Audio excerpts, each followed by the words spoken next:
3 true Airbnb horror stories that will make you sleep with the lights on. Story 1, The Hidden Room. I never thought much of Airbnb until that trip. I was going to visit a small town upstate with some friends, and we found a charming cottage listed on the app. The photos were beautiful, rustic, cozy, with a large fireplace and a peaceful view of the forest. It seemed perfect. We booked it without a second thought. The host was a woman named Alice. She was friendly, responsive, and gave us all the details we needed. She even sent a personal message after we confirmed our reservation. Welcome to my little piece of paradise. I hope you love it as much as I do. We arrived late in the evening, just as the sun was setting. The cottage was tucked away on a quiet dirt road, far from any neighbors. It felt peaceful, almost serene. But there was something about the house that made my skin prickle. The air felt heavy, like it was thick with something unspoken. We unpacked our bags and settled in. The house was as beautiful as the pictures promised. But as we explored, I noticed something strange. One of the doors was locked, a small, unremarkable door in the hallway. It was odd, because all the other rooms were accessible. I assumed it was just an old closet or storage space, but something about it made me curious. Later that night, as we were sitting by the fire, I mentioned the locked door to my friends.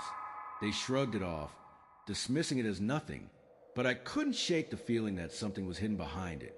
I sent Alice a quick message, asking if it was okay to try and open the door. She responded almost immediately. Please don't. It's off limits. I thought it was strange, but we didn't press her. We continued our night, laughing and enjoying ourselves. But later, as I was walking down the hallway to my room, I heard something, footsteps, soft and deliberate, coming from behind that locked door. I froze, my heart pounding in my chest. My friends were all in the living room. No one else was upstairs. The sound was unmistakable. Someone, or something, was on the other side of that door. I tried to convince myself it was my imagination, but the footsteps didn't stop. I felt compelled to open the door to see what was inside. But just as I reached for the handle, I heard Alice's voice, clear as day, coming from behind me. Don't. I spun around, but there was no one there. Terrified, I texted Alice, demanding an explanation. She replied almost instantly, I'm so sorry. I should have told you. There's a reason. I don't want you to go in that room, but it's too late now. I'm coming over. Lock the door and stay inside until I arrive. We didn't wait for her. We packed up and left in the middle of the night, driving down the dark roads until we could get back to civilization. As I looked back at the cottage, I swear I saw something in the window, a shadow moving behind the curtain. Alice's last message still haunts me. You shouldn't have opened the door. Story 2, The Watch on the Walls. I'm a solo traveler, so I book a lot of Airbnbs when I'm on the road. I had been to a few places already, but this one, a small apartment in a city known for its old architecture, was by far the creepiest. The apartment looked fine at first glance. Clean, well-kept, and in a quiet neighborhood. The host, Daniel, seemed friendly enough. He sent me a message with all the details and instructions, including a note. Feel free to relax, but please avoid the attic. It's not in good condition. That didn't seem strange at first. Many old buildings have attics that are off limits, right? I thought nothing of it, but as I settled in, something felt off. The apartment was cold, even though the weather outside was warm. I kept the heat on, but the chill didn't go away. The strange thing was, it wasn't the air conditioning or draft. It was as though the walls themselves were cold. The first night, I couldn't sleep. I kept hearing sounds, scratching noises, faint whispers, like someone was moving just outside my door. But when I checked, no one was there. This continued for the entire night. I chalked it up to nerves, maybe the creaks of an old building. But by morning, I felt unsettled. The next evening, I decided to stay in. I locked the door, pulled the curtains shut, and tried to ignore the feeling of being watched. But I kept hearing it, the scratching, followed by a soft thud, like something was tapping on the walls. That night, I couldn't take it anymore. I grabbed my phone and texted Daniel, asking if he knew anything about strange noises in the apartment. His reply was short. It's an old building. They all make noises. Don't worry. But I couldn't stop thinking about the attic. I had to know what was in there. I made my way upstairs, heart racing, and tried to open the door. It was locked, but the air around was thick, oppressive, like something was just waiting behind the door. I returned to my room, trying to sleep, but the sound continued.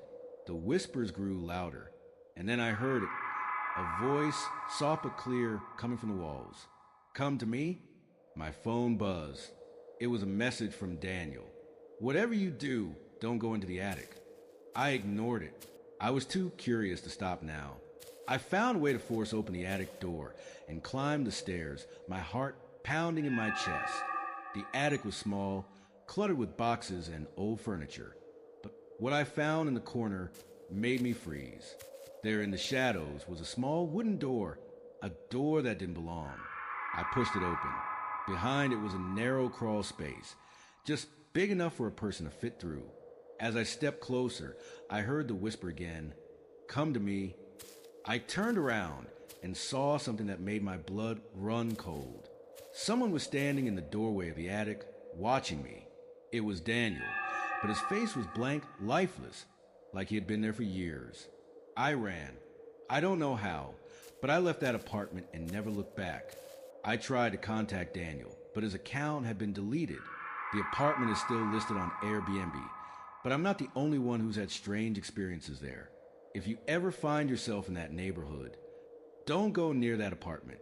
Trust me, some doors are better left closed. Story 3, The Mirror. I was on a work trip in a small city and booked an Airbnb in a quiet suburban area. The house was beautiful, an old Victorian-style home that had been carefully restored. It was exactly the kind of place I wanted to relax in after a long day of meetings. The host, named Patricia, was sweet, and the communication was perfect. She even left a handwritten note on the kitchen table. "Welcome. Make yourself at home." The first day, everything seemed fine. The house had an antique charm, and I loved the old furniture, the creaky wooden floors, and the large mirrors in every room. But I started to notice something strange. The mirrors weren't just mirrors. They were like portals. They reflected things that shouldn't be there. At first, I thought I was imagining it. I would look in the mirror in the hallway and see something moving in the reflection, shadows darting just out of view. The first time, I assumed it was just a trick of the light. But then, I saw it again in a different mirror. It was as if something was watching me through the glass. One night, I woke up in the middle of the night and found myself staring at the mirror in the bedroom. I don't know why I was drawn to it, but I couldn't look away. I blinked, and for a moment, the reflection changed. There was a figure standing behind me, tall, dark, with long, stringy hair. I spun around, but there was no one there. The next day, I sent Patricia a message asking if she knew anything about the house's history. She responded with a vague reply. Some things are better left unknown. That night, I couldn't shake the feeling that I was being watched. I tried to ignore it, but as I lay in bed, I could feel the presence growing stronger, pressing in from all sides. The mirror across from me seemed to ripple, like water disturbed by an unseen hand. I reached for my phone to turn on the flashlight, but as I did, the mirror's surface seemed to twist and distort. The figure was there again, closer this time. It was reaching toward me. I ran out of the room, unable to look back. I couldn't even bring myself to return to the house. When I tried to contact Patricia again, her profile had vanished from Airbnb. The house was no longer listed. No trace of her remained. But every time I close my eyes, I still see that reflection.